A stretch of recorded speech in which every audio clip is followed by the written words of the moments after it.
Okay, hopefully I can drive this also. There we go.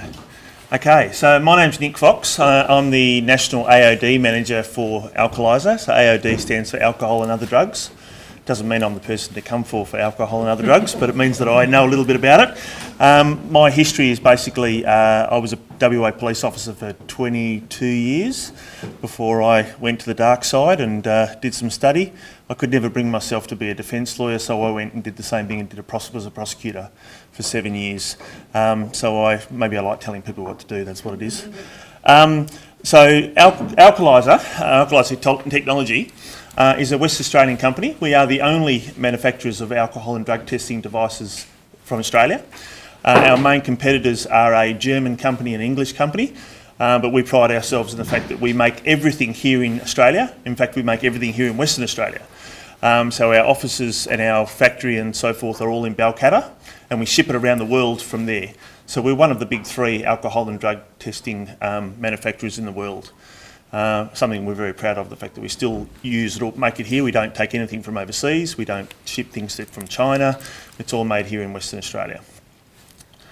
It was started by a fellow called Gary Johnson, who still owns the company today, he started the company, I think it was about 30 odd years ago, when RBTs sort of came into play around the country, and he realised that obviously alcohol breath testing was something that was going to be with us for a long, long time, and still with us now. The majority of our business is alcohol testing, although you'll notice on the back here we have a drug tester. Looks very similar to the breathalyzers that the police use. WA Police are our latest acquisition in relation to alcohol testing, so they use all of our gear. Seems sensible to have a WA Police using a West Australian company, but it took us a little while to get there. So we supply alcohol and drug testing equipment to 5 of the 7 police services in Australia. We've still got 2 to achieve still. And obviously that's a major part of our business, but obviously the part of alcohol and drug testing in a workplace is a significant part as well. We have a team of testers that go in and out of workplaces in Australia and provide alcohol and drug testing for their clients. We also provide the ability for clients to buy the equipment, and we train them on how to use it, and then they can do their own alcohol and drug testing. Very similar to in line with some of the previous speakers, it's very much related to the work health and safety legislation. Providing a safe workplace is what we're there for, and what it does is it provides the ability for the business to be sure that everybody who is at work on that particular day is fit to be at work and not under the influence of either alcohol or drugs. The only way to ensure that, obviously, is to test your employees on a regular basis to ensure that they aren't under the influence of alcohol or drugs. The legal sense of it all in regards to the police is they test for illicit drugs when you're stopped on the side of the road. The workplace testing relies on illicit drugs and also medication or prescription medications. They can be just as dangerous and just as much of an issue in a workplace as illicit drugs can be. The police don't test for anything apart from illicit drugs on the side of the road. The only time you will be tested for anything more than illicit drugs by the police is when you have an accident, and subsequently they take a sample of your blood when you're in hospital, and that blood sample will go to the government chem labs, and they will then test that sample and provide the police with a report that includes both illicit drugs and prescription medications. I don't know if you guys are aware, more people die in the world from paracetamol overdoses than any other drug. So paracetamol is probably the most commonly drug used by all of us. But you know, you buy a box of 250 paracetamol tablets, you take all those 250 tablets and you will not survive. So that's how easy it is to overdose on a prescription medication. That's not even a prescription, that's just an over-the-counter medication. So the impact on Australian society, obviously, it's quite severe. You can see from the numbers there, and I won't read them out, and I try not to get people to die by PowerPoint. You can see by the numbers that are there, it's fairly high that the issue of alcohol and drug abuse in workplaces. And accidents and injuries are obviously something that causes a major concern within the workplace. So people who aren't fit to be at work, or if they are at work and they're under the influence of a drug or an alcohol, are more prone to having accidents and causing incidents at work. So there are 2 forms of drug testing in a workplace. There is the urine sampling, which is done where it's always been deemed to be almost the Rolls Royce of drug testing. It's not. It's a bit of a misconception. The urine testing has a detection window of 2 to 30 days in the past. So that means if you use a drug on a Sunday and you get tested on the Monday, the drug will not be in your urine. It won't occur in your urine until the following day. It takes 24 hours to metabolise through your system to get into your urine. Oral fluid testing has a smaller window of detection, so 1 to 3 days, but it is recent use. So you take a drug and then you test it orally that same day. It'll be in your system and it will be detected that same day. And it will remain in your system for up to 3 days, depending on the type of drug that you're talking about. So where Fair Work Australia have recently handed down some recent decisions, and the unions are very pro oral fluid testing as well, because it is deemed to be a fitness for duty test rather than a historical test. Urine testing is very common when we're talking about pre-employment testing. So this is when you want to test the person before you employ them, and you want to make sure they are the person that you want to employ in your business. So hence, a urine test will show you their history and their, I suppose, a gauge on their character, and that will provide you with information about that particular person, whether you want to employ them. Once you have employed them, your responsibility as an employer is to make sure they are fit to be at work every day. And the way to do that is to do oral fluid drug testing, because that ensures that you're not testing for something they did 15 days ago when they were on holidays in Amsterdam. You're testing them from what they're doing whilst you're at work with you today. So oral fluid testing is deemed by Fair Work Australia to be a better test for that. Obviously, alcohol testing has always been breath testing, and there's been some limits that have been placed on alcohol limits but through law, and we're all aware of those: 02, 05, 08, 15. Drug testing is a little bit different. Drug testing is still reliant upon the presence of the drug. So, you know, when you're talking about for the legal sense of it, in regards to driving a vehicle on the road, you have to be deemed to have a presence of the drug that makes you incapable of proper control of a motor vehicle.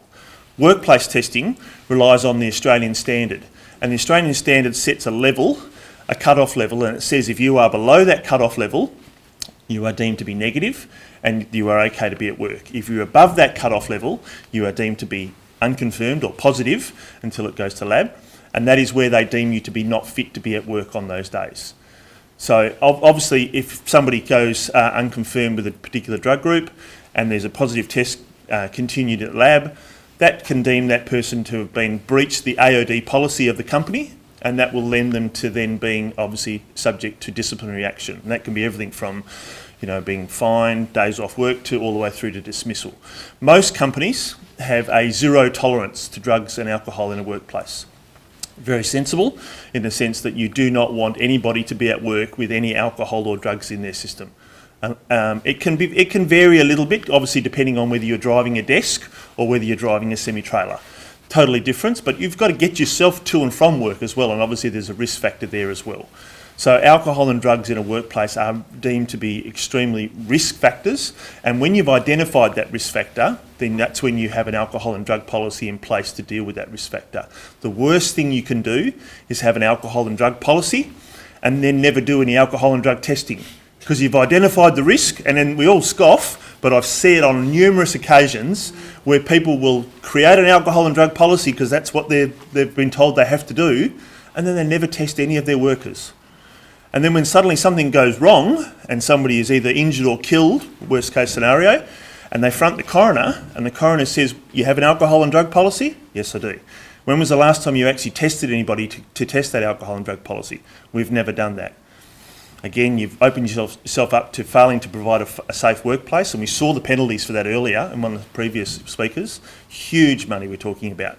So the best thing a company can do, if you employ people, the onus and the duty of care is on you to ensure that you are providing a safe workplace. So what you need to do is you need to have an AOD policy, and the AOD policy needs to be in line with the Australian standards. That is the policy, how it's enacted, but also the devices that you're using in that policy as well.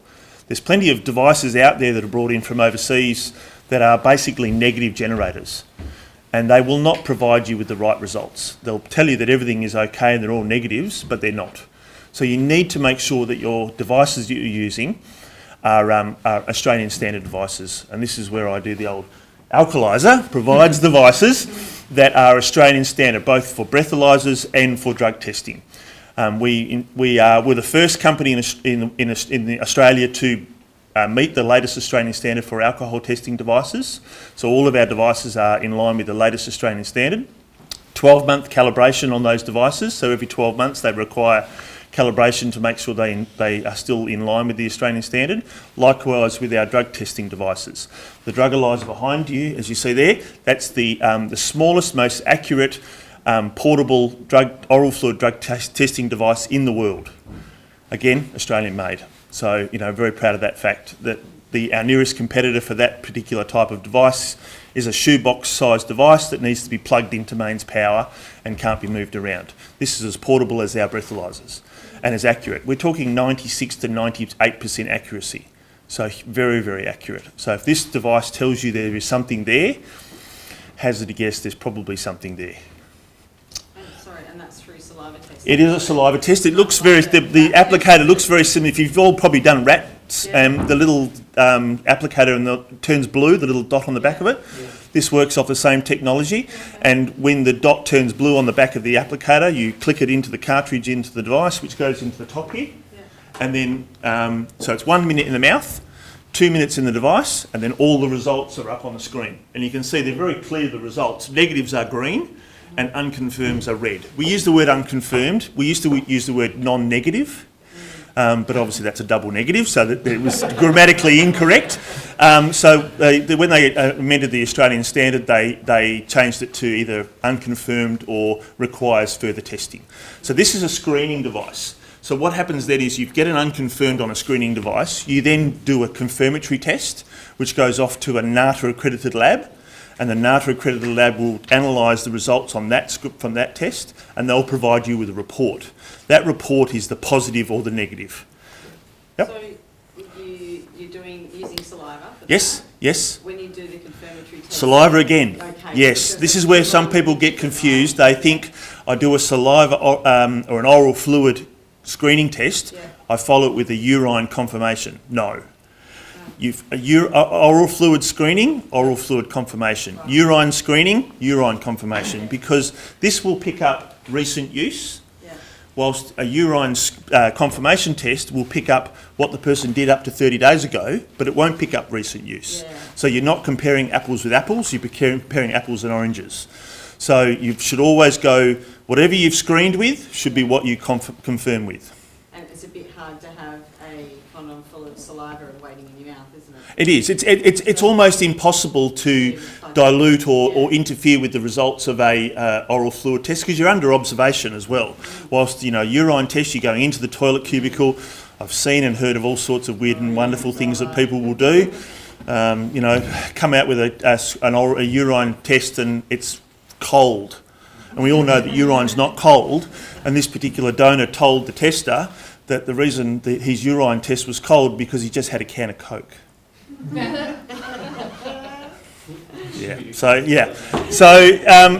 It's easy to dilute and muck with and adulterate a urine test. It's impossible to do that almost with an oral fluid test. So policy is the big word. So obviously have an AOD policy in place. We can assist you with those policies. We pride ourselves on making sure we are a one-stop shop. Not only do we manufacture all the gear, but we provide all the backup and the assistance and the service and the components. The policy writing is all us as well. If you have an AOD policy and you're not sure whether it complies with the latest standards, please come and see me. We've got some cards over there. We've got the bags that are ours as well. It's got some information there. We will happily look at your policy. We will happily review it. We will happily give you recommendations to update it, or we'll provide you with a new policy at no cost. So that's part of our service that we provide, and we can assist you with that. And obviously we'd love to see you using our gear to enforce your policy, but that's not a prerequisite. So we can do that for you from there. Do you provide the training on the use? Yes, we do. So all the gear that we sell, we provide certified operator courses for the gear. So it means you can use it. You don't need to have any further qualification to use a screening device, But if you do need a further qualification to do the confirmation test, because that's the one that leads to people losing their jobs. So you need to be what they call a certified collector to do that, and that is it's part of the Certificate 3 in pathology. So it's the same qualification as the guys that take your blood when you go and have a blood sample done. So it's that sort of qualification, and that then is certain criteria that you need to follow to pass that course. When you've done the course, when you do a chain of custody form, which goes off with the sample to the lab will then check to make sure you are a certified collector, and they will then do the confirmation test for you. So that is, but we can also provide that to you as well. We have clients that not only learn how to use the devices, but they also have the qualification as a certified collector. Obviously, a lot more screening gets done than confirmation testing gets done. So a lot of companies will do their own screening or have us do it as well, but a lot of them will do their own, and then they'll have us come in and do the confirmation tests for them. Because we're a third party, we're not involved in the actual screening, so there's no sort of ramifications there of any targeted testing or someone's being victimised or bullied or anything like that. So we've come in and done the confirmation test. We do it to the letter of the law in line with the Australian standard, and then we send it off to the lab, and then we can provide the report. And we can also provide assistance in reading that report because some of those reports can be quite in-depth. You can have a positive result but consistent with medication. You can have a positive result but not consistent with medication. You can have a negative result because it falls underneath the cut-off levels. So there's a lot of different ways that it can be reported, and it can be a little bit tricky to actually read those reports. And we can help you with all of that as well. Sorry. Yeah, of course, happily out on that. So does that already have some contingency for cut-off levels in it? Yes, so this will only show as an unconfirmed when the level breaches the cut-off level. So amphetamines and methamphetamines, we all know the difference between the two. All amphetamines come from prescription medications, normally hay fever medications, cold and flu tablets, ADHD medications, so your dexamphetamines, and some weight loss medication called Duramine, I think it's called. They're all amphetamines. So all methamphetamines contain a form of amphetamines, but not all amphetamines contain methamphetamines. So your methamphetamine is the one you get from your reputable drug dealer. And that's the one that so people have methamphetamines in their system. That is not a prescription medication.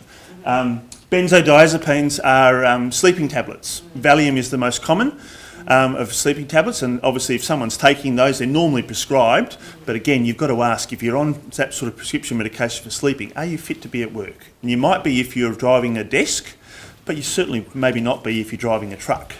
So there is a difference there, and you've got to assess what the work requirements are of that person.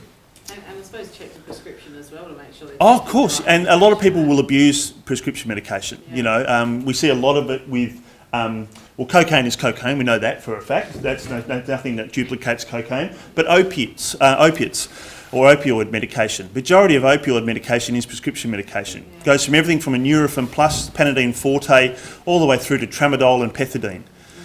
All of those are opiates. They'll all show up on the device as opiates. But again, you've got to ask, the person at work, are you fit to be at work if you're taking that sort of pain relief? Because that will make you drowsy. But obviously, again, the other point is that people will regularly abuse opiate medication. It's very addictive. So somebody who takes Panadine Forte because they've been injured, they've been prescribed it, they get addicted to it, all of a sudden they need to take, instead of taking 2 every 4 hours, they're taking 4 every 2 hours, and then not 6 every 2 hours, and then all of a sudden we've had incidents where people have taken 16 Panadine Fortes in a 12-hour period. And he was driving a truck, and he was at work, and he didn't realise, he didn't realise he was addicted. He just knew that he had to take more to get the same result, to take away his pain. It was a shoulder injury that he had, young fellow, 26 years of age, in football, and he got addicted to the opiate medication. So it can happen that easily, and that's obviously a point of call where you've got to say, he's not fit to be at work.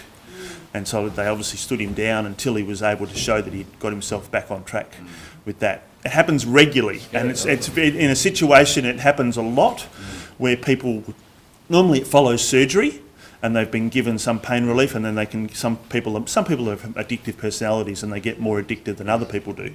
So it's very easily done from there. And then the last one is THC, which is tetrahydrocannabinol, which comes from cannabis. So anybody that has indulged, that's the drug that's making you feel the way you feel with cannabis. When it's legal, if it becomes legal in Australia, as they say it's going to be, it'll still be a drug to be tested for, because it won't be an illicit drug anymore, but it'll just be, and it is available with prescriptions at times now. So, but again, you've got to work on the fact that, okay, I'm taking something that affects my ability to function normally, just like alcohol does. So it's still going to be a drug that we need to test for. So whether it's a legal drug or an illegal drug.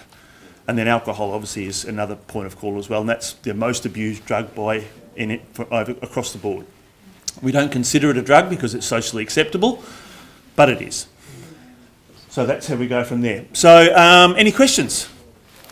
I've avoided my PowerPoint totally, so that's good. How do you clean that? Because Yep. So the Drugolizer has a cartridge that goes into the top, Okay. and the saliva is contained within the cartridge. It doesn't touch the machine at all. The machine reads it. Oh, sorry. There you go. I thought my voice was loud enough. I'm always getting told I talk too loud. But, so yeah, the cartridge doesn't actually have any contact with the device. The device reads the results with an optical reader, and it goes from there. So when the cartridge is pulled out, it doesn't leak because it retains all the saliva, so you can just pop it back into the foil and it goes into your normal waste paper bin. So yeah, and the devices you don't clean the devices. You obviously don't clean the alcoholizers with alcohol. We've had people do that where they've wiped them down with alcohol wipes, and then they ring us and say, "My device keeps telling me that there's alcohol present." And I wonder why. Yeah. Yeah. So we always say clean your devices with non-alcoholic wipes. Yes. One last quick one. Yep. When these machines or devices have been returned, Yes. do you have a rate of inaccuracies with your calibration? Like, do you find that? No. So with the breathalyzers, they're calibrated with a gas that's provided by a NATA accredited supplier, and they're set at certain levels. So our device has to have a drift. I think it's if it's at 0.08, our device cannot be out by more than 0.001. So they're that accurate. So if the device says that you're an 081, you're an 081. So the ones that get returned, do you have many that fail? No. So with the best thing with our alcohol devices and the ones that the police use as well, obviously, they are called fuel cell breathalyzers. So the fuel cell breathalyzers are as good on day one as they are on the last day of the year. They don't have any drift out from that point. That is the difference between buying a fuel cell breathalyzer and buying a semiconductor breathalyzer. If you go to Super Cheap Auto, you can buy a little tiny breathalyzer. They call it a personal breathalyzer. It costs you $50. You may as well be tossing a coin, because that thing will be as accurate one day and then totally out the next. And they get worse and worse as they go along. So from the day that you buy it to the last day of its calibration is probably, the drift on those is phenomenal.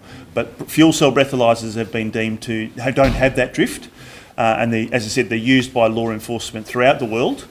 And there's only 3 companies that make them in the world. Any other questions? Anything else you're sure about?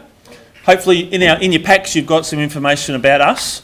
If there's any questions you have at all, feel free, give us a call, give us an email, check us out online, and we can work it from there. And as I said, we pride ourselves on being a one-stop solution. So we're not only a manufacturer, but we will help you with everything around it as well.